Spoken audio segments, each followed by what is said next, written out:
Luke says in the Greek, and I'll translate, pneuma hagion epeleucita epise, which means a holy breath, as I like to say, a holy breath will come upon you. This is the angel speaking to Mary for how she gets pregnant. Cadinimus ipsistu episciasisi, and power of a Most High will overshadow you. So he uses those exact same two terms that Plutarch uses in the exact similar context when talking about how a god impregnates a woman. Pneuma and dynamis. And so what this shows us is that the author of Luke is probably at least trying to sound as sophisticated as Plutarch, who is our representative Greek intellectual of the late 1st and early 2nd century. Okay. And Luke, whoever Luke is, I'm just using that as a placeholder. The author of Luke, let's say, knows that if he were to tell a story about, God impregnating Mary by taking on, the form of Joseph, well, that's not going to fly. Okay. That's not going to work. I mean, no Greek intellectual would touch that stuff. Okay. But if there was a more subtle theory of divine conception, which involved these quasi-scientific terms, pneuma and dynamis, well, then we're talking. That's the point where the author of Luke tries to get a foothold into the structures of plausibility for the Greek intellectuals of this time. Because he's already an apologist, okay? He already knows that no one is going to believe a story of God having sex with a mortal woman.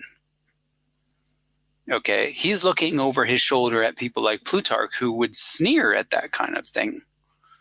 So he's smart enough to say that this divine conception happened through the mechanics of pneuma and dynamis, just as Plato's own divine conception happened. So it ends up that both Plutarch and the author of Luke can have their cake and eat it too, right? Because Plutarch can say, yes, I revere Plato. I call Plato Theos Platon, the divine Plato. Why do I do that?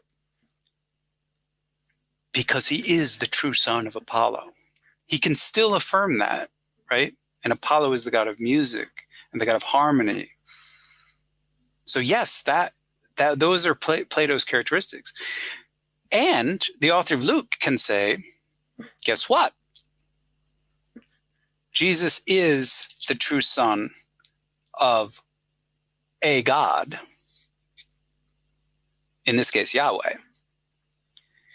And Yahweh doesn't need to get his hands dirty. And Yahweh doesn't need a penis to do any of these things. Yahweh can act just like Plutarch's Apollo and send his own breath to impregnate Mary. So this completes Luke 135, just to translate it. So the Greek is Dioketa gnomenon hagion klithesita huios theou. And because of this, the divine mechanics of non-sexual conception, what is born will be called sacred, a son of a god. That's the literal translation of the Greek. And this shows once and for all that for intellectuals at least, and the author of Luke is trying to pose as an intellectual, you don't need to have sexual intercourse to produce a divine conception. Greeks don't need it, and Christians don't need it. Check. 1, 2, 3, 4, 5, 6, 7, 8.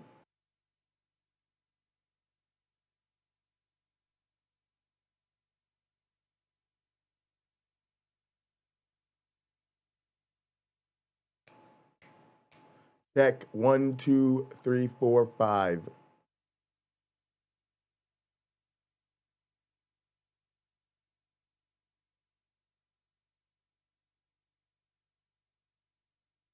Testing 1, 2, 3. Check, check 4, 5.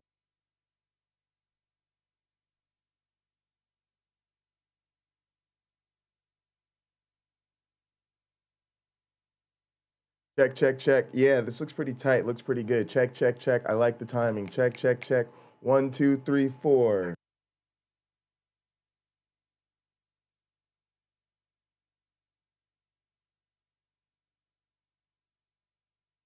Testing, testing. 1, 2, 3, 4.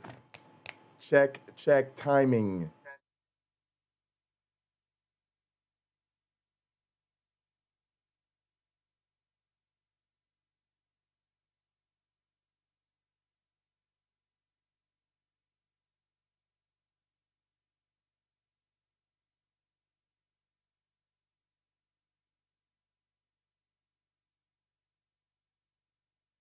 All right, I think I like the timing. Check, check, check, check. 1, 2, 3, 4. Can you hear me?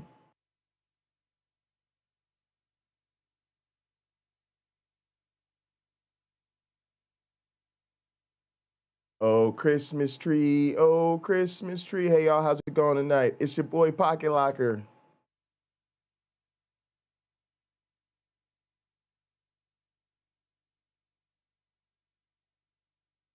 Yes, yes, y'all. And it don't stop. A freaky, y'all. And it won't quit. Check, check. 1, 2, 3.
That, yeah, Augustus's mother was in a temple at night and had sex with a snake, and there you go. He's just reporting a story, right? He's not telling you that he believes it. If he was in private conversation with Tacitus, he'd be like, this is garbage, but I'm going to report it because this will sell books. So, this is exactly how they're thinking. And then when Plutarch you can see this dynamic in Plutarch. Plutarch writes a biography of Alexander in which he's under obligation to tell you the common story that his mother had sex with a snake. Okay. But he then says, this is the story. He's like Herodotus. He says, this is the story. I have no part in this. But then when he's in the scientific mode and in the scientific treatise, speaking simply as a philosopher, not as a biographer, he will say, no, we don't believe this. No intellectual would believe this. We uphold the tradition that Plato is born of Apollo, yes, but we do not believe that Apollo has sex with a mortal woman. That's just not true. So at least this grants us that the author of the gospel we call Luke is within the elite kind of, maybe the elite isn't the term, but the highly sophisticated thinkers. Because I don't want to give the idea that necessarily they're rich. I mean, there's some poor people who become sophisticated philosophers later on, high intellectuals. So they're highly intellectual. Can we grant Matthew in the same category? Well, so the way I would